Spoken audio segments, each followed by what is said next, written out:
Muy buenas tardes, estimado grupo, muy buenas tardes, estimada Olga Flores, que es la única dama que forma parte de este grupo. Le damos la bienvenida formal a esta nueva sesión de nuestro curso de griego, ¿verdad? Hoy y hasta el momento no tenemos a ninguna persona en vivo en directo. De las personas que pueden o que están haciendo este curso en vivo en directo, hoy no pueden, y las demás realmente están siguiendo el curso de manera diferida. Por lo tanto, en el día de hoy prácticamente tendremos una sesión para verlas totalmente en diferido. Entonces, lo que vamos a hacer es, lo que tenemos programado originalmente era seguir, por un lado, con la tercera parte de la tercera declinación, pero antes de abordar la continuación de la tercera declinación, voy a volver a Mateo 28, 19, porque precisamente uno de los integrantes de este grupo, Rubén Guillermo, me pidió que se quedó con las ansias, me dijo que se quedó con el deseo de ver la traducción y algunos quizás otros detalles de principalmente la traducción de Mateo 28, 19. Entonces yo le prometí que, y también para el beneficio del resto del grupo, iba a abordar de nuevo a Mateo 28, dar unos detalles en cuanto al análisis morfosintáctico, el análisis gramatical de este texto, luego proponer la traducción definitiva de este pasaje y luego vamos a pasar a lo que es la continuación de la tercera declinación. Entonces voy a compartir en pantalla lo que es el texto de Mateo 28 en el texto griego, en la edición 28 del Nuevo Testamento griego de Nestlé Alam. Aquí tenemos de nuevo el pasaje, el versículo 19, que lo voy a leer de nuevo. Por eucentes o matheteusate pantata ethne baptizontes autus eisto onoma tu patros kai tu huiu kai tu hagiu neumatos. Y luego, para el análisis, no vamos a dejar fuera por lo menos a didascontes autus. ¿Okay? Didascontes autus. Decía que por eucentes es un participio y de hecho, después de la tercera declinación, que es lo que es el tema que nos está ocupando en estas últimas sesiones, vamos a abordar el tema directamente del participio. ¿Okay? Entonces, de hecho, quiero traer a colación una discusión que ha habido en que hay personas que dicen, ha habido grupos que han dicho que Reina Valera no ha traducido bien cuando dijo, id por todo el mundo y predicad el evangelio. Id, que no debe ser id porque no hay ahí lo que se entiende que es la forma verbal que tiene que ver con el verbo ir en griego, dicen ellos, no está en modo imperativo, sino que es un participio y que el participio realmente debe traducirse como un gerundio. Eso es media verdad y voy a explicar por qué. En primer lugar, ese tipo de argumento pierde de vista muchas cosas, muchas realidades. En primer lugar, la naturaleza del participio griego, la idea de cuando el participio es articular y no articular, es decir, cuando el participio, como en este caso, aparece sin un artículo, ¿verdad? Entonces no tiene una función adjetiva, sino adverbial. Por lo tanto, pierden de vista también el tiempo del participio y también pierden de vista la relación que tiene el participio, el tiempo del participio con la forma verbal de la oración, que sería en este caso más de teusate. ¿Okay? Entonces, ¿qué decimos? En primer lugar, ciertamente lo que hay es un participio. Ahora, ¿es desacertada la traducción de Reina Valera? Vamos a explicar por qué no. Por ausentes es un participio auristo pasivo, o sea, recuerden y voy a recordar que en el sistema verbal griego hay 6 modos, 4 son conjugables y 2 declinables. Es decir, tenemos el modo indicativo, el modo subjuntivo, el modo imperativo, tenemos el modo optativo, el infinitivo y el participio. Son 6.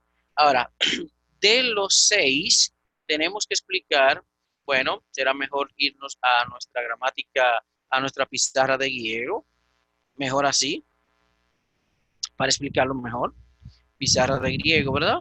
Y vamos a explicarlo de manera más clara, la manera más clara posible, ¿ok? Tenemos aquí, voy a ponerlo bien grandote para que el texto se resalte bien, ¿ok? Uh, y lo voy a compartir en pantalla. Un momentito. Estoy preparando mi pizarra de griego. Ok.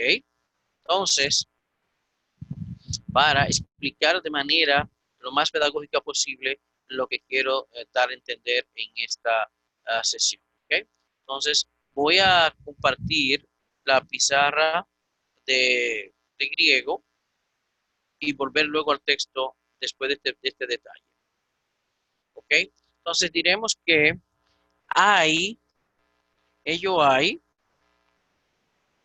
digamos que hay, como digo, 6 modos en el sistema verbal griego. ¿Ok? Y esos 6 son los siguientes. El modo indicativo. Tenemos el modo subjuntivo. Tenemos el modo infinitivo. Bueno, podemos poner sencillamente, tenemos el modo infinitivo. Tenemos también el imperativo. Tenemos el participio. Y tenemos el optativo. ¿Ok? Entonces, número 1, el indicativo. Bueno, lo voy a enumerar, quizás sea mejor así. El indicativo, tenemos 2. No significa que en ese orden que lo estudiamos. Por lo general, sí. Aquí seguimos hasta ahora en el curso. Vamos a ver el indicativo y luego el subjuntivo. Pero no importa el orden. Lo que quiero mencionar es simplemente aquí lo que son los 6 modos. ¿Ok? El modo indefinitivo. 4, el modo imperativo. 5, el participio. Y 6, el optativo. ¿Ok? Nosotros vamos a llegar a ver estos 6 modos, ¿ok? Sencillamente así, pero es importante entender que de los 6 modos, lo que es el indicativo, el subjuntivo, el imperativo y el optativo se conjugan, pero el participio y el infinitivo son declinables. Es importante aclarar también que porque escuchemos la terminología infinitivo no significa que es exactamente lo mismo en griego que en castellano. El infinitivo en castellano es más bien una de las llamadas formas no personales del verbo. Es decir, es una forma del verbo que no es conjugada, no está conjugada, no está sujeta a un tiempo, no está sujeta a una voz, a un modo, etcétera. Es sencillamente una forma no personal del verbo o como se le llama también un verboide. ¿Okay? Repito, el infinitivo en griego es distinto. En griego, el infinitivo es un modo del verbo y es más bien lo que se llama un sustantivo verbal. Por lo tanto, el infinitivo en griego, aunque vamos a decir que tiene tiempo y tendrá voz, diremos también que el infinitivo va a tener caso como un sustantivo. Entonces se le llama y te va a tener número. Entonces vamos a decir que el infinitivo, generalmente el infinitivo es un modo en el griego y por otro lado un sustantivo verbal. Mientras que el otro modo que no se conjuga, sino se declina, es el participio, que es un adjetivo verbal. Que como adjetivo verbal, vamos a ver después del tema de la tercera declinación, tiene tiempo y tiene voz como cualquier forma verbal, pero no se conjuga. tiene entonces tres elementos característicos de los adjetivos y los sustantivos, o por supuesto también igual que los adjetivos y pronombres demostrativos, que serán caso, género y número. Caso, género y número. Entonces un participio va a tener tiempo, tiene voz, como un verbo cualquiera, pero no se va a conjugar, entonces sí se va a declinar y por eso va a tener caso, género y número, porque es un adjetivo verbal. Entonces, el infinitivo, un sustantivo verbal, y el participio, un adjetivo verbal. En ese sentido, el participio puede tener la función que hace el adjetivo cuando tiene artículo, pero cuando no tiene artículo, tiene más bien una función adverbial. ¿Ok? Y eso lo veremos más adelante. Pero estos detalles que sirvan para el análisis que voy a hacer de Mateo 28. Les repito, el participio tiene tiempo y tiene voz y como un sustantivo cualquiera o adjetivo va a tener caso, género y número. Entonces, aquí están los 6 modos del verbo griego en el sistema verbal griego. Entonces, habiendo hecho esta aclaración, volvamos de nuevo a Mateo 28 para así tener quizás una mejor comprensión de lo que queremos enfocar. Vamos entonces a compartir en pantalla y vamos a ir así a nuestro texto griego.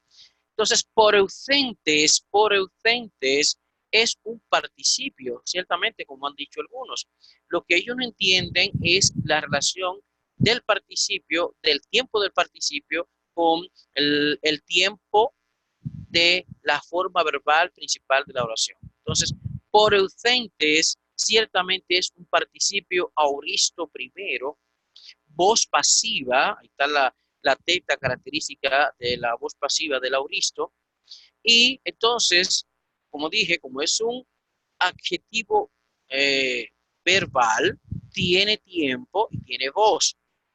Ahora bien, si bien hemos dicho que es un participio pasivo, no podemos perder de vista en este punto que por eucentes es un participio auristo de un verbo deponente y los verbos deponentes son verbos que pueden tener una morfología de voz media o de voz pasiva, como en este caso, pero con significado activo.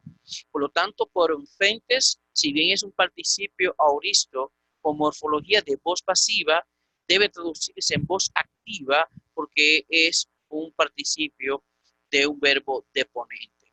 Por euomai, repito, recuerden que los verbos deponentes tienen morfología de voz media o voz pasiva, como en este caso, pero con significado activo. Luego, ¿qué resulta?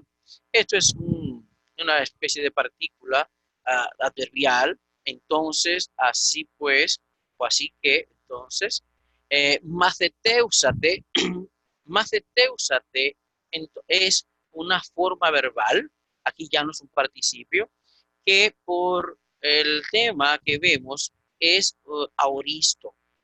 Y la terminación ate es de la segunda persona del plural. Y hay una ambigüedad porque en la segunda persona del plural, tanto para el presente como el auristo, la morfología es la misma para el modo indicativo como para el modo imperativo. Entonces aquí, asumiendo amateteusate como un imperativo auristo, ahora vamos a explicar que aunque no hemos dado todavía el imperativo auristo, lo vamos a ver más adelante, pero vamos a tocar el tema obligado ahora para poder hacer el análisis que estoy haciendo. Más el imperativo auristo, a diferencia del imperativo presente, señala o apunta al inicio de una acción que se supone que no estaba en desarrollo, que no se estaba desarrollando, que no estaba en proceso. A diferencia del imperativo presente, que el imperativo presente lo que ordena es continuar una acción ya en desarrollo. ¿Ok? Entonces, maceteusate es sencillamente imperativo auristo segunda persona del plural. Y vamos a decir lo siguiente, que a excepción del modo indicativo, de los 6 que mencionamos ya en nuestra pizarra, En el resto de los modos, el tiempo del verbo es relativo. Es decir, un imperativo auristo no significa que la acción ocurre en el pasado, sino que más bien tiene un aspecto de acción, por un lado puntual, y que marque el inicio de una acción, ¿ok? Exige el inicio de una acción que se supone que no estaba en desarrollo, repito. Entonces, maceteusate, hagan discípulos, en buen español, hagan discípulos. Pantata ethne, habíamos dicho que pantata ethne es un sustantivo de género neutro, aquí en acusativo plural, es un sustantivo de la tercera declinación, es neutro.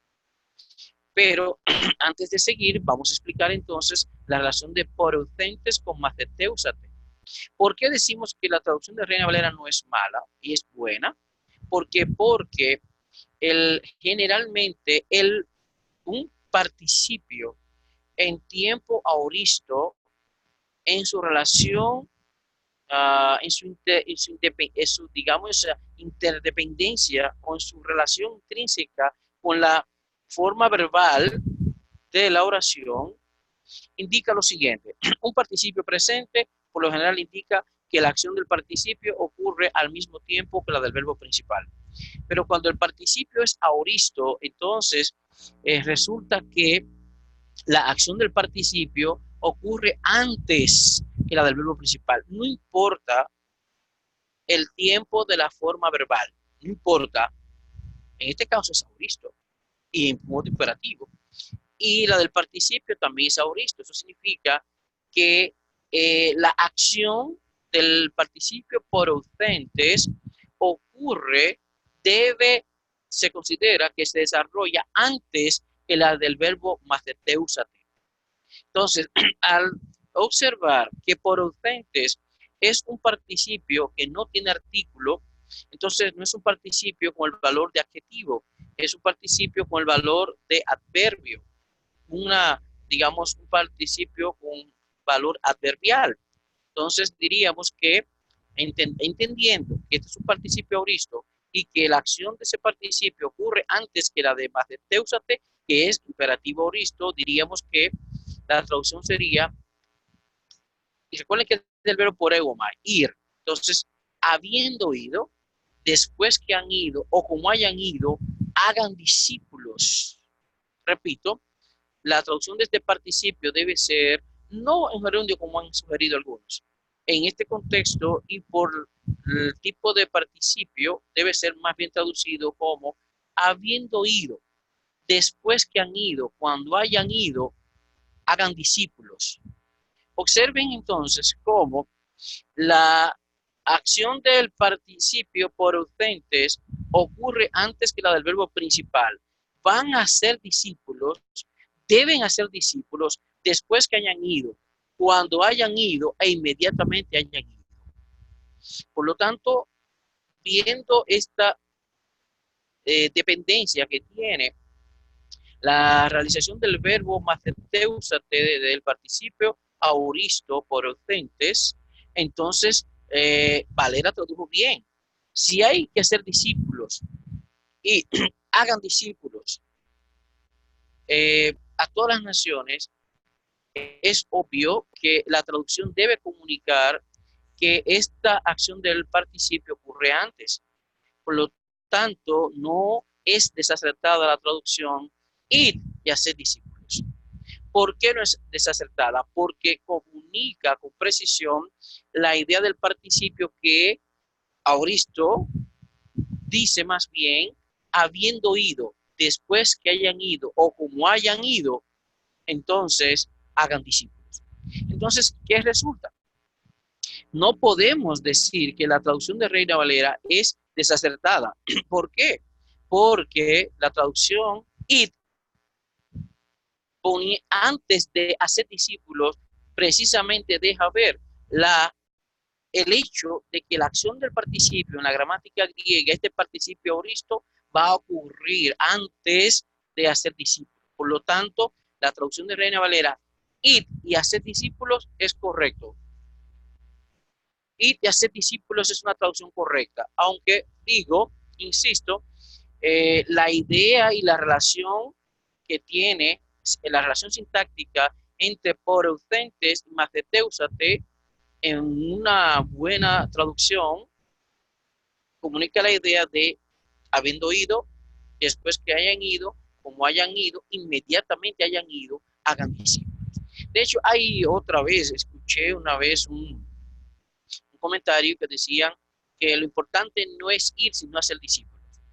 No, pero eso pierde de vista, repito, otra vez, se ve que los que están diciendo eso, las personas que dicen eso, que supuestamente saben griego, están diciendo es que lo que está imperativo es más de teusate, están ignorando precisamente, se ve que no conocen la gramática griega, se ve que no conocen la naturaleza del participio, se ve que no conocen lo que es un participio aorista, un participio presente, incluso que sería un participio de futuro y un participio de tiempo perfecto. No conocen eso, tampoco conocen la relación que existe entre el tiempo del participio y el tiempo del verbo principal. Repito, un participio aoristo al margen del tiempo y el modo del verbo principal señala una acción que ocurre antes. Ahora bien, si el autor hubiese utilizado un participio de tiempo presente, entonces hubiera dicho que cuando vayan, es decir, aquí sería que van, inmediatamente van, hacen discípulos paralelamente. ¿Sí? Pero aquí, repito, si van o cuando vayan oyendo, o mientras van, más bien, si hubiera utilizado un participio de tiempo presente, hubiera dicho, mientras van, hagan discípulos a todas las naciones. Mientras van, o ya que van, entonces hagan discípulos a las naciones. Mientras que aquí, que el autor haya utilizado un participio auristo, repito, si hubiera sido de tiempo presente, la idea hubiese sido yendo, mientras van, hagan discípulos a todas las naciones. Pero aquí es habiendo ido, después que hayan ido, como hayan ido, hagan discípulos a todas las naciones. Y ahí, obviamente, entonces, que la traducción de Reina Valera no es mala, repito, pone como también con la fuerza del imperativo el participio, porque antes de hacer discípulo deben ir. Además de que en la gramática castellana no existe este tipo de relación que hay entre el participio griego y la forma verbal en el sistema de gramática griega, es en la gramática griega.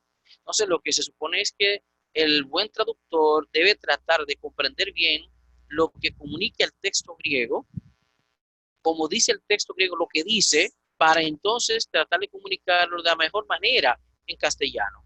Y obviamente, repito, el participio griego no se equipara al participio del castellano.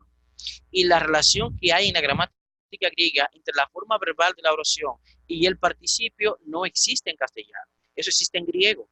Entonces, Reina Valera tradujo muy bien, comunicó muy bien, digámoslo así, comunicó muy bien esa prioridad que tiene el participio auristo por ausentes con relación a matheteusate. Luego, ya dijimos que pantata etnes es un neutro acusativo plural, aquí debe ser acusativo como complemento directo de matheteusate, es decir, hagan discípulos a todas las naciones. Y ahora es importante que notemos que el verbo baptizontes es un participio de tiempo presente. Eso significa que ya hemos dicho que como participio de tiempo presente señala una acción que es paralela a la del verbo principal, es decir, que se desarrolla al mismo tiempo que la del verbo principal. Eso significa entonces, además, sumémosle al análisis a didascontes, que también es otro participio de tiempo presente. Que didascontes y baptizontes sean dos participios de tiempo presente indica entonces que ellos son bautizados y son enseñados al mismo tiempo que son hechos discípulos. Es decir, mientras que porotentes apunta a una acción anterior a la de maceteusate, hagan discípulos, baptizontes y didascontes en su relación intrínseca con maceteusate, como son participios de tiempo presente, apunta entonces a que vamos bautizando y vamos enseñando en la medida en que hacemos discípulos. ¿Ok? Por eso entonces, antes de ofrecer la traducción definitiva, vamos a considerar los otros aspectos. Está autus. Autus entonces es un pronombre personal de la tercera persona en caso acusativo masculino plural que, repito, o dije antes, lo vuelvo a decir, tiene como antecedente ata ethne. Aquí, digamos, hay una concordancia extraña porque en griego el antecedente, es decir, todo pronombre personal tiene un antecedente, que a veces no se menciona directamente en el texto o no, pero decimos que el nombre que es sustituido por el pronombre es su antecedente, es decir, ocurre antes que el nombre es su antecedente, el pronombre es su antecedente, y por eso debe concordar con él en dos cosas, en dos factores, que es en género y en número. Repito, un pronombre personal debe concordar con su antecedente en género y número. Y aquí observamos que autus es de género masculino y número plural, pero ta ethne, que es el antecedente de autus, es concuerda en el cuanto al número, que es plural, pero no en cuanto al género. Ahora, ¿por qué? ¿Qué estaba pensando el autor? Bueno, sencillo. Él está diciendo, cuando hayan ido o después que hayan ido, así pues, después que hayan ido o cuando hayan ido, hagan discípulos a todas las naciones, bautizándolos a ellos, eisto onoma en el nombre, eisto onoma en el nombre, tu patros del Padre, genitivo masculino singular, de la palabra pater, que es una palabra de género masculino de la tercera declinación, tu patros kai tu huiu, en el nombre del Padre y del Hijo y del Espíritu Santo. Aquí vemos un elemento característico de una influencia semítica de utilizar la conjunción va, que es y vemos entonces que el hebreo, la construcción hebrea, cuando suma elementos, utiliza la conjunción va, y cada vez que hay un elemento que se suma a la cadena, usa de nuevo la conjunción va. Y aquí vemos que dice, bautizándolos o a ellos en el nombre del Padre y del Hijo y del Espíritu Santo. Lo mismo que pasa en Juan 14:6, donde vemos una exagerada presencia de la conjunción kai por esa influencia hebrea, por esa influencia semítica. Sin embargo, lo que diríamos en una buena traducción es bautizándolos a ellos en el nombre del Padre, del Hijo y del Espíritu Santo. Aquí, tu hagiu, neumatos es un sustantivo de género neutro de la tercera declinación. Y aquí observamos lo importante de recordar el género del sustantivo, porque se observan tu patros, tu fiu y tu hagiu neumatos, observamos en la morfología del artículo, que es el mismo. Tu patros, tu fiu, tu hagiu neumatos. Eso significa que hay dos formas. El artículo con esa morfología tiene dos opciones, y es o es de género masculino, genitivo singular, o es de género neutro, genitivo singular. Lo mismo aquí y lo mismo aquí. Sin embargo, si recordamos que la palabra pater es de género masculino, vamos a interpretar que a pesar de la ambigüedad, tu patros es un genitivo masculino singular y no de género neutro. Si recordamos bien a huiu, que es, cuya forma léxica es huios, vamos a entender entonces que tu huiu aquí también, a pesar de la ambigüedad, es genitivo masculino singular y no un genitivo neutro singular. Pero aquí el mismo artículo es entonces sí de género neutro a genitivo singular. ¿Por qué? Porque la palabra neumatos, que su forma léxica es neuma, es un sustantivo de género neutro de la tercera declinación. ¿Ok? Entonces, didascontes es un participio de tiempo presente, como dije, que didascontes y baptizontes sean de tiempo presente en relación a matheteusate, que es la forma verbal principal de la oración, implica que a diferencia de poroeusentes, que indica una acción que ocurre antes que la de matheteusate, baptizontes y didascontes apuntan a una acción que se desarrolla simultáneamente con la del verbo principal, es decir, haciendo discípulos, bautizándoles y enseñándoles. Y aquí de nuevo tenemos la repetición de autus, el pronombre que vimos en el versículo anterior, apuntando también entonces a pantata erne. Ahora, ¿por qué género masculino y aquí de género neutro? ¿Por qué el antecedente está en género neutro y el pronombre está en masculino? Bueno, porque mientras que el autor concibe la, el hacer discípulos a todas las naciones, a individuos de todas las naciones, generalmente a la hora de lo que es enseñarles y bautizarles, se supone que es a los individuos de esas naciones que acepten el mensaje. ¿Okay? Entonces, no se bautizan a las naciones, se bautizan a individuos, a los individuos de las naciones que acepten el discipulado. Por eso, ta etne, hagan discípulos a todas las naciones, pero bautícenlos a ellos, no. Fíjense, interesante, que si aquí dijera autá, entonces estaría diciendo que se bautizan a las naciones, pero no, no tiene aquí el neutro plural, autá, tiene el acusativo masculino plural, autus. Entonces, el autor tiene en mente que individuos de todas las naciones son discipulados y esos individuos que acepten el mensaje, entonces son bautizados y son enseñados en el nombre del Padre, del Hijo y del Espíritu Santo. Traducción definitiva de Mateo 28, 19. Habiendo ido, así pues, habiendo ido, o entonces, habiendo ido, hoy, hagan discípulos a todas las naciones y bautizándolos a ellos o bautizándolos sencillamente en el nombre del Padre, del Hijo y del Espíritu Santo. Habiendo ido, o entonces, como hayan ido, o después que hayan ido, hagan discípulos a todas las naciones, bautizándolos en el nombre del Padre, del Hijo y del Espíritu Santo, y enseñándoles a ellos, ¿verdad? Guardar, y aquí es un infinitivo, guardar todas las cosas que yo les he enseñado, y aquí yo estoy con ustedes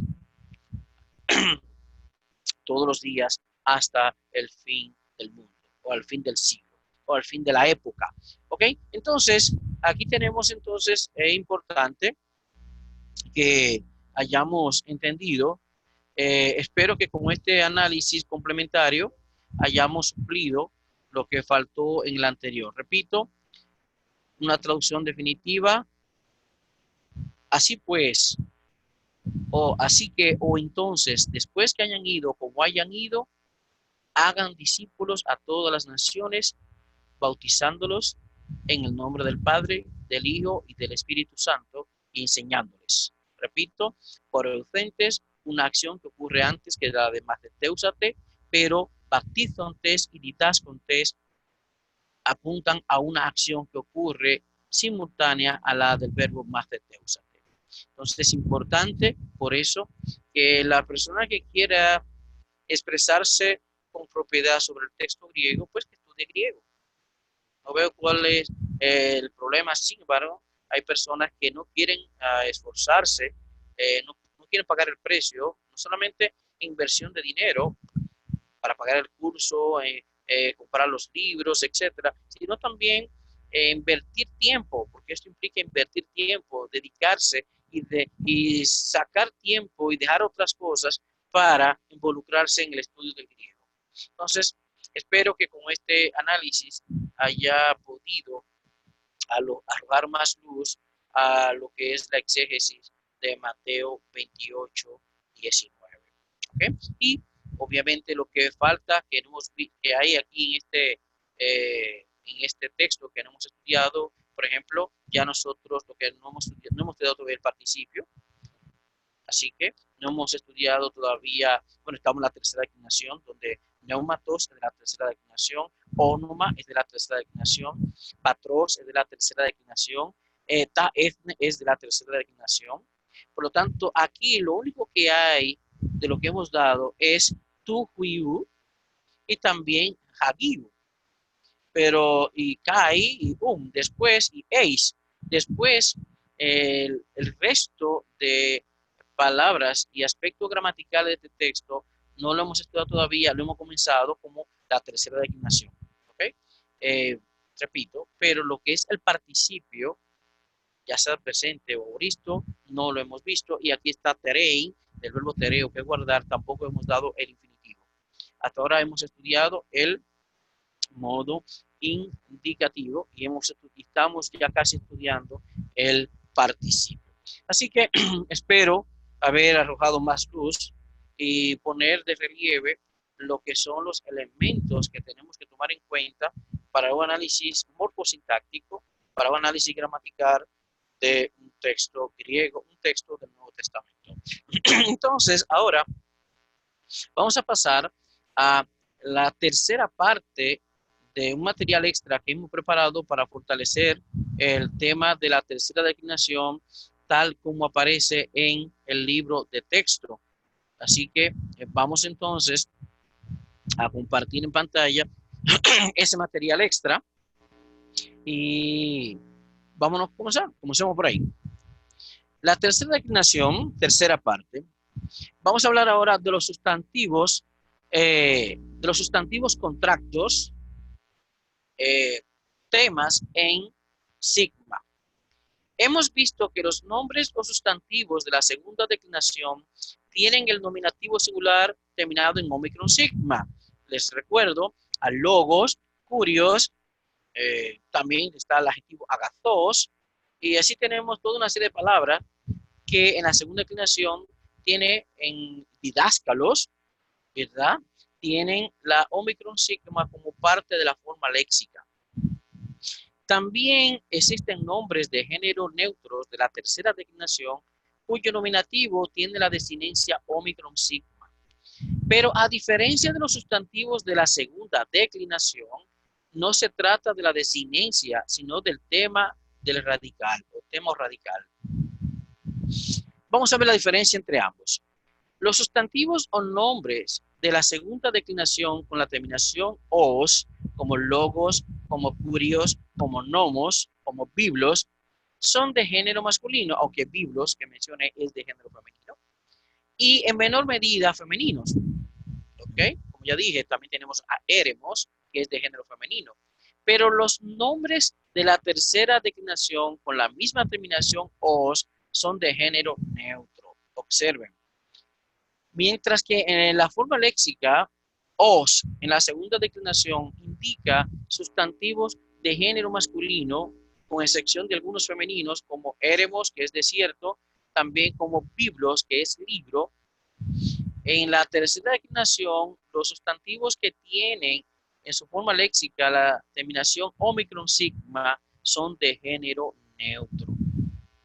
Ahora bien, mientras que el genitivo de los sustantivos de la segunda declinación termina en omicron upsilon, como logu, como theu, como dulu, el genitivo de los sustantivos de la tercera declinación termina en us, es decir, el mismo dictongo omicron upsilon, pero con una sigma. A diferencia del genitivo masculino, que de la segunda declinación, y también neutro, que termina en omicron upsilon.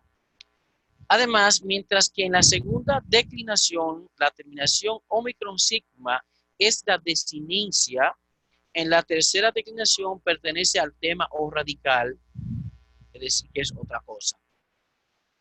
Estos nombres neutros de la tercera declinación tienen la peculiaridad de que su radical alterna entre Omicron sigma, o sea, el nominativo y el acusativo singular, y es los demás casos. La sigma, al encontrarse entre dos vocales, se pierde o cae. En latín se modificó con una R, y las vocales se contraen. ¿Ok? Aquí vamos. Las reglas de la contracción que se aplican en estos casos son los siguientes. Una epsilon más una alfa origina eta. Una epsilon más otra epsilon en la combinación de vocales, es decir, del tema del sustantivo más la desinencia por el caso, se dan este tipo de situaciones. Que una epsilon más una epsilon termina en ei, el dictongo epsilon iota, y que una epsilon más una omicron origina el dictongo omicron upsilon. Luego, la epsilon más vocal larga o dictongo se pierde la epsilon. Esas son las reglas de las contracciones para comprender cómo contraen las vocales en la declinación de estos sustantivos de género neutro de la tercera declinación. Y aquí vamos a la declinación. Por ejemplo, el nominativo singular es genos, pero el nominativo plural es gene, con eta. Exactamente igual a lo que vimos en el pasaje de Mateo 28:19, donde tenemos la palabra eknos, que forma parte precisamente de este grupo de sustantivos de la tercera declinación que terminan en su forma léxica o tema con omicron sigma, pero como parte de la raíz, no como parte de la declinación, de la desinencia del caso. Entonces, etnos, por eso decía, si le pusiéramos el artículo aquí, ta gene, y en el texto decíamos, leíamos ta ethne, terminado en eta. ¿Por qué? Porque ethnos, pueblo, es igual que genos, es decir, un sustantivo de la tercera declinación cuya raíz o tema termina en omicron sigma. Y repito, hemos dicho que la regla es que estos sustantivos que terminan así en su forma léxica son en la tercera declinación de género neutro. Por otro lado, el genitivo sería genus, como dijimos más arriba, el genitivo es genus con la sigma, mientras que el genitivo es genom.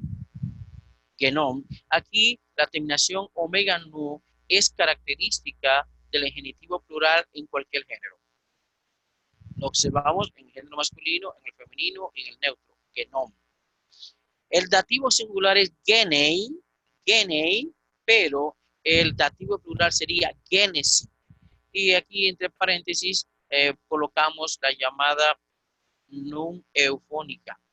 Nun eufónica, la nun. Y luego el acusativo sería genos, que sería exactamente igual al nominativo, y el vocativo también, porque la regla es que los sustantivos de género neutro generalmente van a tener igual el nominativo, el acusativo y el vocativo, tanto en el singular como el plural. Y aquí observamos lo mismo. El nominativo plural dijimos que es gene, el nominativo plural, pero también lo es el acusativo y también lo es el vocativo.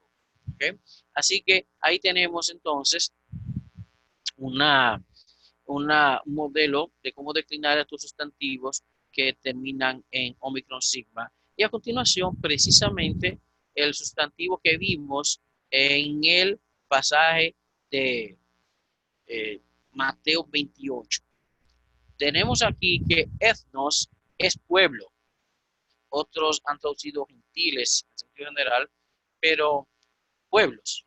A veces podemos decir que tiene un uso distintivo con relación al pueblo de Israel en un sentido, pero no necesariamente en todos los contextos tiene ese matiz distintivo o de contraste. ¿Okay? Entonces, el nominativo singular ethnos, el plural ethne, que es la misma forma que vimos en Mateo 28:19. Ahora bien, de nuevo, la regla según la regla, el genitivo es terminado en omicron upsilon, ethnus, ethnus, y el plural ethno, ethnon, el dativo ethnei y el dativo plural ethnesi, ethnesi, el acusativo como el vocativo ethnos, porque, repito, es de género neutro. Tenemos entonces que el nominativo, el acusativo y el vocativo singular y plural es igual. Por ejemplo, observen el nominativo plural ethne, el acusativo plural igual ethne y el vocativo plural ethne.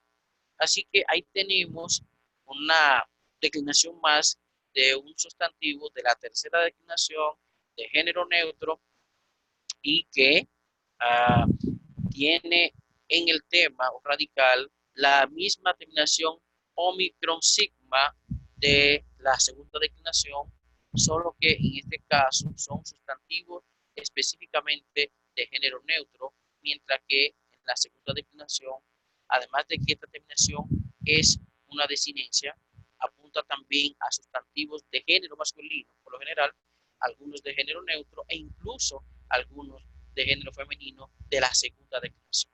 ¿Okay? Obviamente, si le pusiéramos el artículo, igual, sería igual, la misma morfología, por ser de género neutro, diríamos entonces que, aquí diríamos, si vamos a poner el artículo, sería togenos, tagene.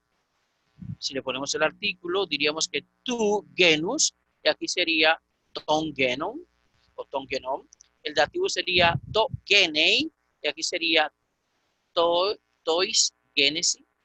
El acusativo sería entonces to genos, pero el acusativo plural sería ta gene. Y el vocativo lleva artículo. Entonces, lo mismo que aquí diríamos, por ejemplo, to ectos, ta ethne, precisamente la misma forma que observamos en Mateo 28:19. Ta ethne. El genitivo entonces sería con artículo tu ethnus, tu ethnus, y aquí sería ton ethnon. El dativo, otra vez, el artículo sería to ethnei, to, es decir, una tau, una omega con iota suscrita y un acento circunflejo encima de la omega. Y ethnesi sería tois ethnesi. Acusativo sería to ethnos y el plural sería ta ethne.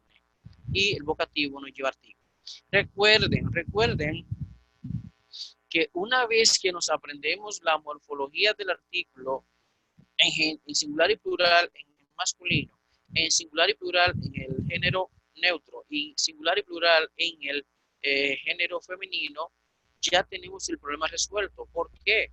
Porque pueden cambiar los sustantivos, pueden ser de distintas morfologías, incluso de distintas declinaciones, pero un artículo, por ejemplo, un sustantivo neutro de la segunda declinación, un sustantivo neutro de la tercera, van a tener caso por caso el mismo artículo. Por ejemplo, aquí, to ethnos sería un sustantivo de la tercera declinación, pero un neutro de la segunda sería, por ejemplo, dendro, que es árbol. Diríamos entonces to dendro. El artículo no cambia. Sí cambiaría en que vamos a observar que ethnos es un sustantivo neutro de la tercera declinación y que dendron como tecnon y otros más serían sustantivos de género neutro, pero de la segunda. Pero el artículo no tiene que ver con declinación. El artículo es uno. Repito, y es importante que comprendamos esto para sus futuros análisis del texto griego. El artículo tiene una sola morfología por género. Entonces, hay tres morfologías: la del género masculino, la del género femenino y la del género neutro.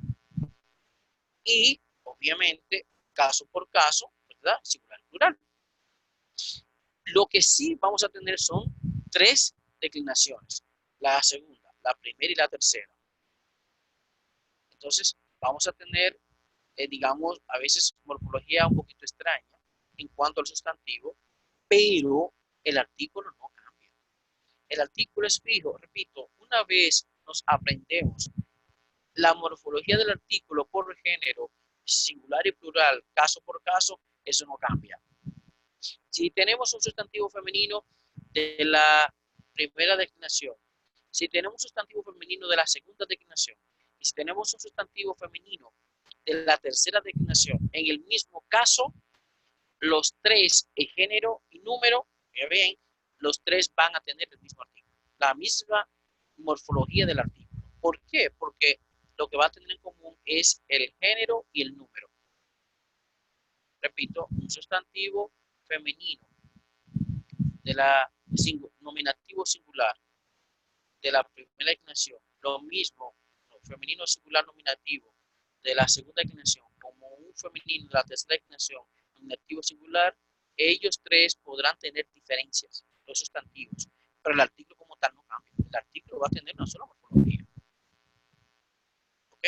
Entonces, cuando nos aprendemos el artículo, es un recurso muy importante, como repito, porque nos va a ayudar incluso, como observamos en poroutentes, a observar que poroutentes, al no tener artículo, aparece solo, entonces no tiene un valor adjetival, sino un valor adverbial.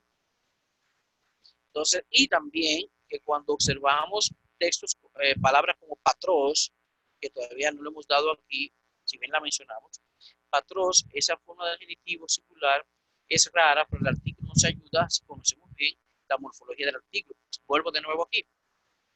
Voy de nuevo al texto. Voy de nuevo al texto de Mateo 28 para seguir presentando la importancia de conocer el artículo. Repito, supongamos que ustedes no recuerdan a, a ethne, porque es la tercera declinación, no hace mucho que lo dimos. Apenas estamos dando la tercera declinación, ya la, digamos, estamos a la mitad. Pero ese artículo TAF, esa morfología, es única.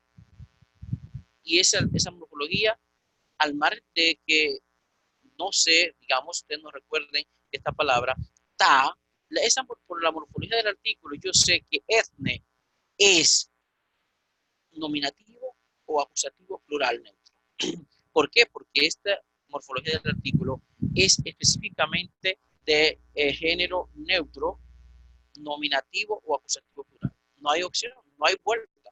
Eso no hay cambio. Entonces, esta palabra aquí puede ser o nominativo o acusativo, llevándome de la morfología del artículo. Claro, ya dijimos que este texto funciona como acusativo, porque es el complemento directo de mate teusate.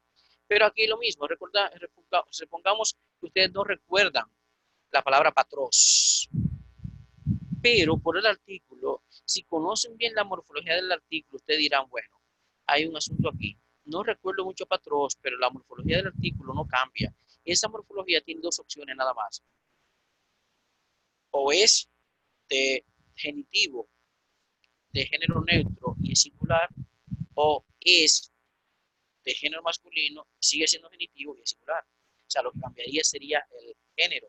Después está el mismo caso y el mismo número, genitivo singular.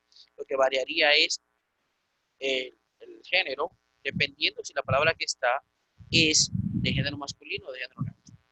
Aquí, si recordamos entonces que es de la forma pater, entonces pater de género masculino, entonces tú, a pesar de la ambigüedad de que pudiera ser genitivo, neutro, singular, en este contexto, en relación a la palabra patros, entonces debe interpretarse definitivamente como un artículo que está en género, es de género masculino, está en genitivo y es de número singular.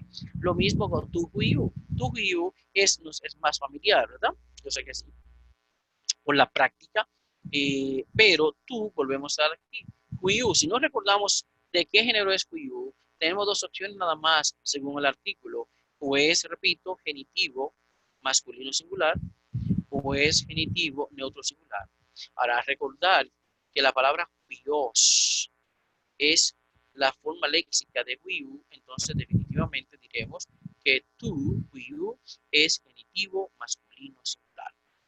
Pero aquí, tú, de nuevo, aquí con la morfología del artículo, yo debo tener solamente dos opciones, o lo interpreto como genitivo singular neutro o genitivo plural singular masculino. Y como neumatos no es de género masculino, entonces ahora, así como en estos dos casos, votamos la posibilidad de que fuese de género neutro, aquí eliminamos y votamos la posibilidad de interpretar este caso como de género masculino, porque neumatos, ese sustantivo, impone su género al artículo. Entonces, aquí tú es de género neutro porque neumatos le impone su género al artículo como también al adjetivo, incluso a los pronombres demostrativos. Entonces, vamos a volver a donde estábamos, y a seguir mostrando la importancia de donde estamos nosotros. ¿Okay? Tito.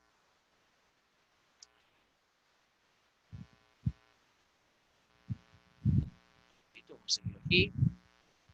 Ok. Entonces, vamos ahora a considerar una lista de palabras más frecuentes en el Nuevo Testamento. Palabras que son de uso frecuente en el Nuevo Testamento y que son de género neutro, pero que terminan en su forma léxica en Omicron sigma. Tenemos a genos, su genitivo es genus, y observen el artículo todo indicando que es de género neutro. Linaje, estirpe. Ethnos, ya lo vimos, su genitivo sería ethnus, y el artículo to lo marca obviamente como de género neutro. Significa pueblo, ethnos, pueblo. De ahí viene etnocentrismo, etnográfico, etcétera, y todo lo que tiene que ver usando en castellano ese prefijo de ecos. Ethos, el genitivo sería ethus, to significa costumbre o uso, ¿ok? Pero ethos con eta implica entonces comportamiento habitual. La única diferencia va a ser que uno tiene eta y otro tiene epsilon. Y epos es palabra. Epos, su genitivo epos, y también, por supuesto, de género neutro, lo hemos dicho, que estos sustantivos que en su forma léxica tienen una omicron sigma, pero son de la tercera declinación, son todos de género neutro. A diferencia, no lo confunda con los sustantivos de la segunda declinación, que tienen la terminación omicron sigma, pero son de género neutro, algunos, perdón, mayormente de género masculino, algunos de género neutro y pocos de género femenino. Luego vamos a pasar a la otra parte, que son los temas, los sustantivos de la tercera declinación que terminan en sigma. ¿Okay? Hasta ahora hemos visto las declinaciones de todas las palabras cuyo radical o tema termina en consonante, así como las que terminan en las vocales alfa y eta, es decir, que son de la primera declinación. Recuerde que los sustantivos de la primera declinación tienen dos formas en las que termina su forma léxica. Uno es con alfa y otro es con eta. ¿Okay? Entonces, pero también tenemos en la vocal omicron la segunda declinación. Entonces, ahora nos quedan por ver los sustantivos cuyo tema o raíz termina en vocales distintas a estas que hemos mencionado. En primer lugar, están los sustantivos con temas o radical en upsilon, como ithus, que el genitivo sería ithuos, que es pez. Recuerden aquí también que es muy común. Hay lo que se llama una especie de afiche o pequeño cartelón, o a veces también tenemos el dibujo de un pez que tiene la palabra itus en dentro, ¿verdad? Entonces, itus es la palabra pez. Y hay un símbolo que lo colocan en vehículos que tiene digamos, el diseño de un pez. Y a veces dice Cristo, o a veces, bueno, más bien dice también, puede decir itus, pero, o itus. La idea es que en griego, observen esto, la palabra itus se utilizó, voy a aprovechar para dar este detalle, en forma de una especie de acróstico donde se comunica una especie de confesión. Aquí tendríamos entonces que eh, la, con la iota, recuerden que con la iota inicia el nombre Jesús, aunque como nombre propio es una iota mayúscula. Con la J inicia el nombre de, tenemos por un lado a Jesús, tenemos a el, la palabra con G, que tenemos por un lado con la teta, Theos, con la Uxilon, tenemos el nombre de, la idea es Jesucristo, Hijo de Dios, Salvador del mundo, algo así, ¿ok? La idea sería iota, G, teta, Uxilon, sigma, la sigma de Soter, la Ju de Huios, la teta de del nombre Theos, y ahora increíblemente se me escapa la G de, bueno, sí, ya, de Christos. Christos. Entonces, la iota de Jesús, la G de Christos, la teta de Theos, la Uxilon de Huios y la sigma de Soter, que es Salvador. Por lo tanto, la palabra Jesús, usado en esa forma, como especie de credo, supone que sería Jesús, ¿verdad? Jesús, dijimos. Entonces, Jesucristo y de Dios Hijo Salvador. Así, en ese orden, diríamos entonces Jesús, Cristo, de Dios Hijo Salvador. ¿Ok? Entonces, Jesucristo, Hijo de Dios Salvador. Es una especie de credo. Repito, ahí tenemos la iota de Jesús, la G de Christos, la teta de Theos, la Uxilon de Huios, que recuerden que comienza con Uxilon, con espíritu rudo, y la palabra Soter, que es Salvador. Entonces, esta declinación no presenta ningún problema especial. El nominativo tiene una desinencia con sigma y el acusativo singular con lu, como todos los que tienen radical en vocal. Entonces, tenemos la declinación, por ejemplo, de la palabra ithus, pez. Sería en el nominativo ithus, singular. En el plural sería ithues, ithues, ithuos, el genitivo singular, ithuon en el genitivo plural, ithui en el dativo singular, ithusi en el dativo plural, ithun en el acusativo singular, ithuas en el acusativo plural, ithu, vocativo singular, e ithues en el vocativo plural. ¿Ok? Entonces, tenemos por otro lado que se declinan como ithus, es decir, pez, la palabra ithus, ithus, o el genitivo sería ishuos, que es fuerza, poder. Repito, ishuos, G, es de género femenino, fuerza, poder. Y hus, genitivo singular, huos, huos, aquí huos más bien, porque aquí no hay dictongo, huos. Es decir, recuerden que la upsilon omicron no hace dictongo, pero la omicron upsilon sí. Entonces, huos sí sería el, el género, el caso genitivo singular, pero con una curiosa ambigüedad de que si la palabra hus aparece con el artículo ho, sería cerdo, de género masculino, pero si tiene el artículo G, Jejus, sería cerda de género femenino. Repito, la misma morfología, lo mismo que pasó con Jopais y Jepais, niño, que tiene una misma morfología, pero con señalando el artículo dos géneros distintos. Jepais, la niña, y Jopais, el niño.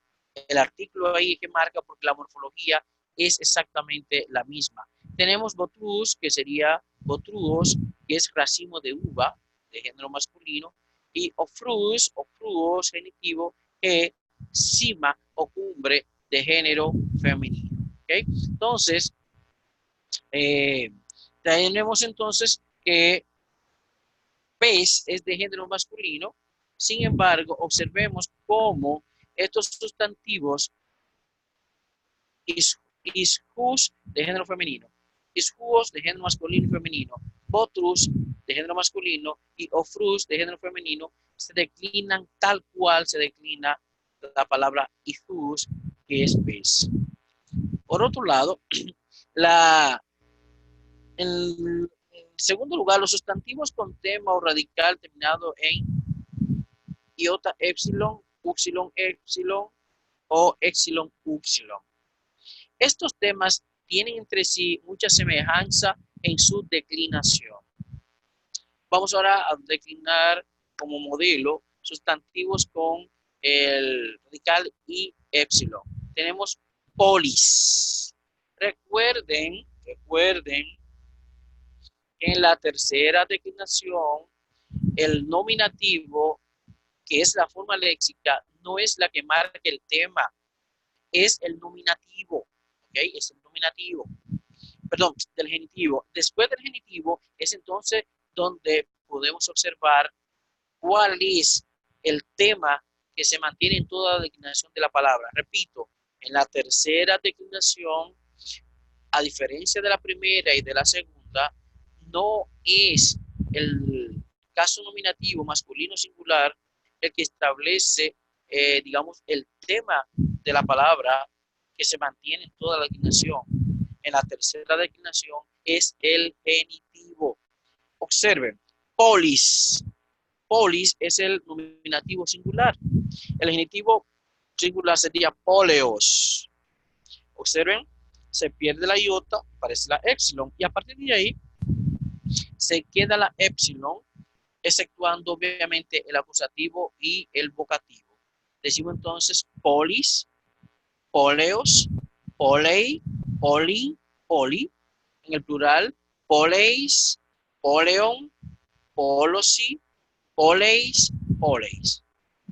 ¿Okay? Entonces ahí tenemos la declinación de un sustantivo con el radical IE, como vimos, iota epsilon, es la palabra polis, donde viene, digamos, la palabra metrópolis, una ciudad principal, ¿ok?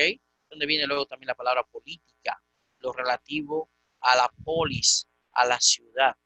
Luego tenemos el sustantivo con radical upsilon, epsilon, que sería pejus, que es codo. Entonces tenemos que en el singular es pejus, pejeos, pejei, pejum, peju, pejeis, pejeon, pejesi, pejeis, pejeis. Aquí tenemos, repito, otro sustantivo que declinamos con la característica de tener lo que sería entonces la característica de upsilon, epsilon. Upsilon, epsilon.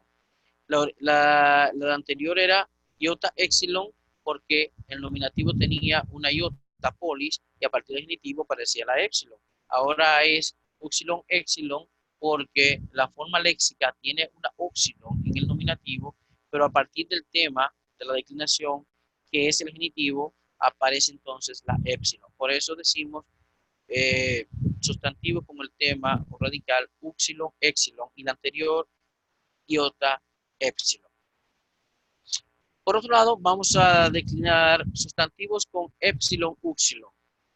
De nuevo, la epsilon apareciendo en el caso del nominativo singular como forma léxica, pero luego entonces la upsilon apareciendo en, en, en la declinación. Tenemos, por ejemplo, Basileus, Basileus, que es rey, Basileos, Basilei, Basilea, oiga bien, Basilea, Basileu. Repito, Basileus, Basileos, Basilei, Basilea, Basileu. El plural sería Basileis, pero en el griego clásico utiliza la forma Basileis. En lugar de Basileis, que es un dictongo y hace forma larga, el griego clásico utiliza la forma Basileis, epsilon con eta. Luego tenemos Basileon, que es el genitivo plural, Basileusi, dativo plural, Basileis, acusativo plural, y en el clásico utilizaba la forma Basileas, Basileas, que sería una forma de la tercera declinación utilizando esa morfología sería por un lado del femenino, de la primera declinación, por ejemplo. Por aquí apareciendo como un acusativo plural de la tercera declinación en el clásico, no basileis, que es el que utiliza en el griego koiné. Y el vocativo también basileis. Entonces, el rey, del rey, para el rey, al rey, o rey, reyes, de los reyes, para los reyes, a los reyes, reyes. ¿Ok? Entonces, por supuesto, en la declinación anterior, que sería la palabra pejus codo, lo mismo, codo, codos, de codo, si le ponemos el artículo del codo, de los codos, al codo, a los codos, el codo o al codo, el codo, los codos, codo, codo. ¿Bien? Esa es la traducción caso por caso. Tenemos entonces la siguiente observación. Se declinan como polis, ciudad, los siguientes sustantivos. Ahora, téngase mucho cuidado de confundir este grupo con el de las dentales, el pis, el pidos, que sería esperanza, y haris, haritos, que es gracia. El pis, el nominativo, el pidos, el genitivo, que es de género femenino, G. G, el pis, su genitivo, el pidos, y haris, G, haris, y su genitivo sería haritos, que es gracia. Entonces, vamos a ver una serie de sustantivos que también se declinan como polis. Tenemos pistis, que es el sustantivo que se traduce fe en el Nuevo Testamento, por supuesto, derivado del verbo pisteuo. Pisteuo, yo creo o tengo fe. Por eso algunas formas verbales del verbo pisteuo pueden traducirse muy bien creer o tener fe. Por ejemplo, en Juan 14:6, cuando dice, utiliza la forma pisteuete, creéis en Dios, creed también en mí, crean en Dios, crean también en mí. Entonces, se puede traducir muy bien, tengan fe en Dios, tengan fe en mí. ¿Ok? Pistis es sustantivo derivado del verbo pisteu. Pero repito, pistis es fe. Por lo tanto, lo mismo, la forma verbal, creer, también puede traducirse como tener fe. Repito, Juan 14:6, tengan fe en Dios, tengan fe en mí. Lo mismo, crean en Dios, crean en mí. La misma cosa, ¿no hay? Pero obviamente las traducciones generalmente la versión de la Biblia han traducido como creer. Crean en Dios, crean también en mí. Pero también se puede traducir, tengan fe en Dios, tengan fe en mí. Si mal no recuerdo, creo que la versión de los testigos dice, ejerzan fe en Dios, ejerzan fe también, más o menos. Si mal no recuerdo, pero creo que utiliza ejercer fe, es decir, tener fe. ¿Ok? Dunamis es la palabra, su genitivo singular sería dunameos,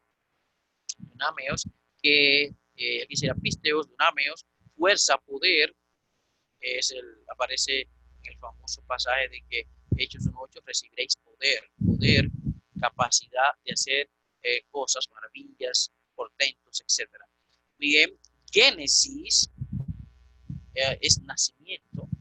El genitivo sería geneseos. Es un sustantivo de género femenino, Génesis. Y obviamente tenemos que admitir que la palabra castellana Génesis, o sea, nosotros pronunciamos la G ahí con una E como G, pero en griego es Génesis. Génesis es la palabra para nacimiento, también comienzo, principio, y ahí entonces que el nombre Génesis se utilice como sinónimo de principio, Génesis, nacimiento. Praxis, la palabra praxis, el genitivo praxeos, es de género más femenino, significa acción, obra, también hechos. Precisamente, como ya vimos, el nombre del libro Hechos de los Apóstoles en griego es praxis, ¿ok? Praxeis ton apostolon, praxeis, plural, ton apostolon, hechos de los apóstoles, acciones, obras de los apóstoles, praxeis apostolon. Tenemos fusis, otro leerían physis, fuseos, el genitivo, físeos, es naturaleza. De ahí viene la palabra físico. Y entonces, es lo que tenemos, no sé, se traduce en las Biblias nuestras como naturaleza. ¿Okay? Por otro lado, tenemos anástasis. El genitivo anastaseos sería el genitivo singular anastaseos. Anástasis significa resurrección y también es un sustantivo de género femenino. Todos estos sustantivos son sustantivos de la tercera declinación que se declinan, como digo, igual que polis, y evitando confundirlo con el pis y con haris. No tienen el mismo marco decidencial, el mismo propiamente, mismo sistema de declinación. Hay diferencias. Ahora, no hay ninguna otra palabra en el Nuevo Testamento que se decline como pejus, que es por observación. Ahora, se declinan como basileus, rey, los siguientes sustantivos. Aleus, genitivo aleos, que es pescador, género masculino, aleus, pescador, se declinan, repito, estas palabras, esta lista de palabras, se declinan como basileus, es el modelo. Aleus, pescador, argiereus, sumo sacerdote, argiereus. La palabra común para sacerdote es hiereus, míralo aquí, hiereus, lo estoy señalando con el cursor, hiereus, sacerdote, pero argiereus es sumo sacerdote, argiereus, ¿ok? Tenemos la palabra siguiente que es goneus, o goneus, que es progenitor. Y finalmente la palabra grammateus, y el genitivo grammateus, escriba. De ahí nos viene la palabra gramático, ¿verdad? Entonces, alieus, argiereus, hiereus, coneus y gramateus son sustantivos de la tercera declinación, todos de género masculino y que se declinan como basileus, rey. ¿Okay? Ahora, recuerden no confundir a basileus, que es rey el sustantivo, con el sustantivo basileia, de género femenino de la primera declinación. Basileia apunta al reino, pero basileus apunta al rey, al monarca como tal. Luego tenemos los temas en vocal, segunda parte. Quedan por estudiar algunos temas poco frecuentes de la tercera declinación. De ello está la palabra naus, que nave. Su declinación sería de la siguiente manera. Naus para el nominativo singular, nes para el nominativo plural. Observen, nes, el genitivo singular, neos, el genitivo plural, neom, el dativo singular, nei. Oiga bien, aquí es importante observen que aparece el acento agudo con la diéresis para indicar que esta vez iota no forma un diptongo con eta, porque de lo contrario se podría entender que hay un diptongo. Recuerden que la unión de dos vocales en griego, y donde en esa unión la segunda vocal sea una iota o una upsilon, hay dictongo. Entonces, si no tuviera la diéresis, es decir, los dos puntitos, uno interpretaría que hay un dictongo y diríamos nei. Pero aquí, al tener el acento agudo con la diéresis, es decir, los dos puntitos, indica entonces que se va a leer nei. Nei. Repito, si no tuviera la diéresis, entonces uno interpretaría que hay un dictongo, porque la regla es que en todo dictongo que va a tener, por cierto, una iota o una upsilon como segunda vocal, la regla es que el espíritu y el acento se le coloque a la segunda vocal del dictongo, no a la primera.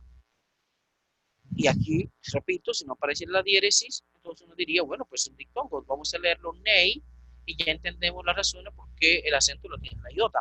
Pero que aparezca aquí con la diéresis implica que tenemos que interpretar que aquí no hay dictongo sino un hiato. Nei, nei. Aquí sería nausi, el dativo plural, el acusativo singular naun, naun, pero el acusativo plural nauns. Y aquí tenemos una interesante parecido y confusión entre el nominativo y el acusativo. Lo mismo que pasa con algunos sustantivos de la primera declinación, como basileias, que tienen el genitivo singular con el acusativo plural, pero aquí no es el genitivo, sino el nominativo y el acusativo plural. Luego, entonces, el vocativo sería naus, igual que el nominativo, igual que el acusativo, y el plural vocativo sería exactamente igual que el nominativo nes, el nominativo plural. Luego tenemos la palabra bus. Bus, recuerden que le vamos a leer bus porque Omicron Upsilon forma un dictongo. Bus, que es buey. Entonces, la declinación sería nominativo, bus, singular, nominativo singular. El nominativo plural sería boes. El genitivo singular sería vos, más bien vos, perdón, vos, pero el genitivo plural boom. El dativo singular boí. Y aquí volvemos de nuevo a tener la diéresis, indicando que no vamos a decir boy, sino boí, indicando que se va a pronunciar la iota en una sílaba distinta y separada de la omicron. No hay dictongo aquí, hay hiato. Por eso, boí.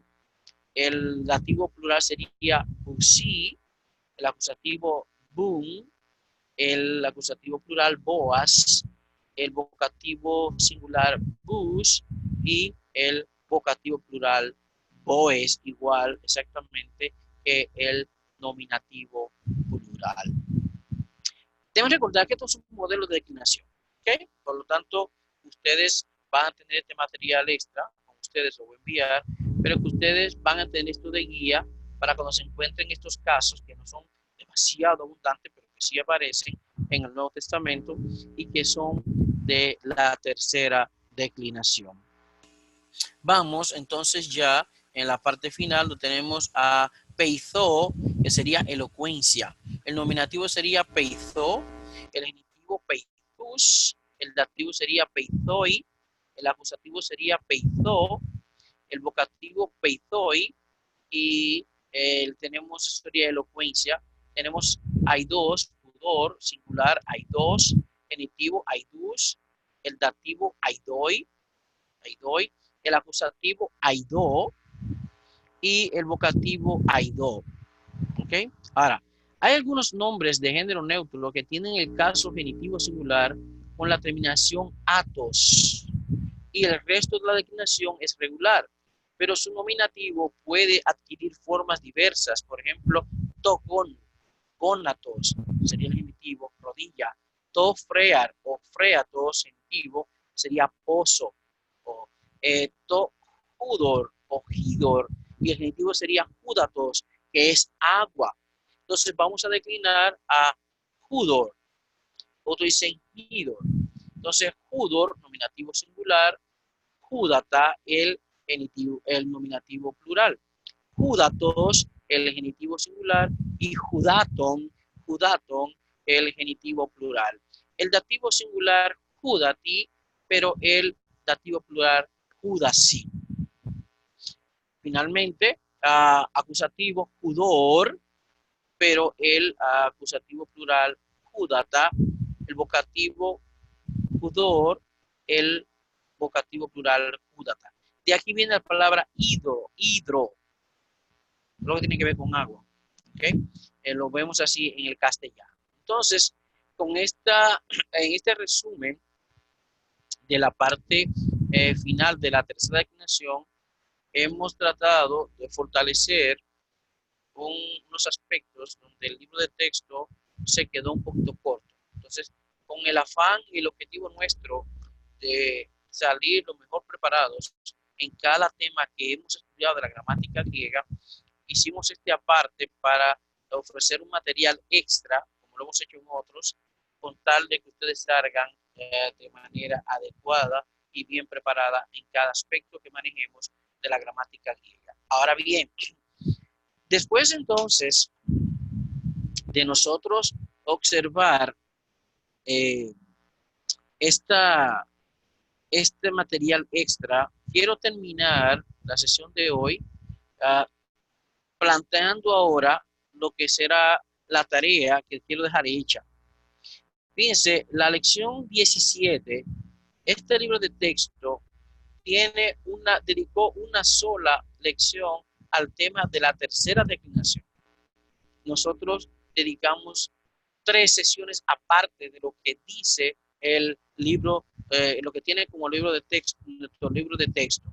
Por lo tanto, además de los vocabularios que ya presentamos en estas 3 secciones aparte y complementarias de la tercera declinación, yo quiero que ustedes entonces le den un repaso al vocabulario, se lo dejo de tarea, le den un repaso a el vocabulario de la tercera declinación de la lección 17.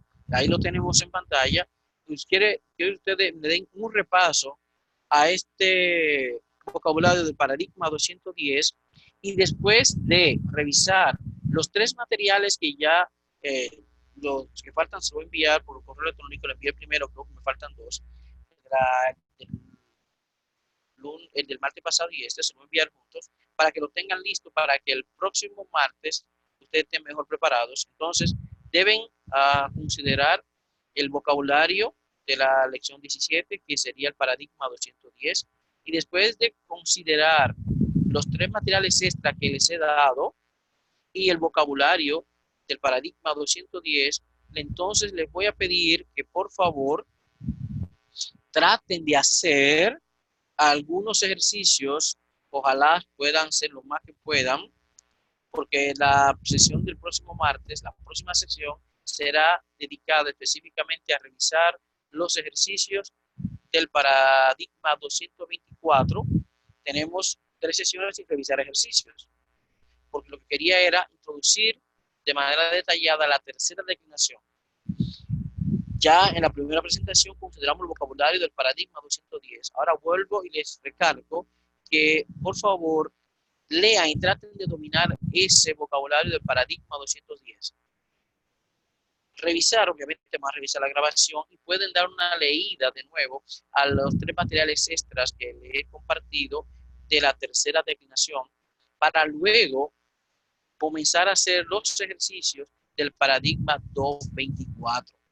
Traten de hacer lo más que puedan, porque la sesión del próximo martes, la próxima sesión, va a estar dedicada a revisar todo esto y ver en realidad qué cosas faltan por explicar de nuevo de la tercera declinación, cuáles aspectos quizás sea necesario volver a hacer una especie de repaso o retroalimentación y qué son las cosas que más dominamos. Repito, lo hay que hacer para el próximo martes los más ejercicios que ustedes puedan del paradigma 224, porque le vamos a dedicar la sesión del martes específicamente y dependiendo de donde terminemos, veremos qué hay que hacer el próximo jueves.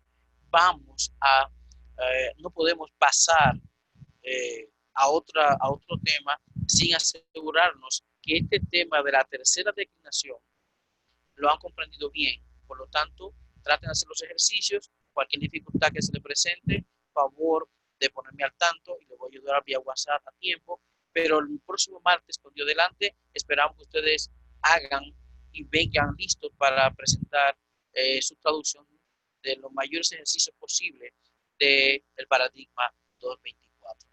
Bueno, feliz noche, ha sido un placer. Esperamos que los que van a seguir esta grabación diferido hagan la tarea como se ha planteado y que tengan todos feliz noche, feliz fin de semana y hasta el próximo martes, hasta la próxima nuestra sesión con Dios delante. Buenas noches y bendiciones. Dios les bendiga.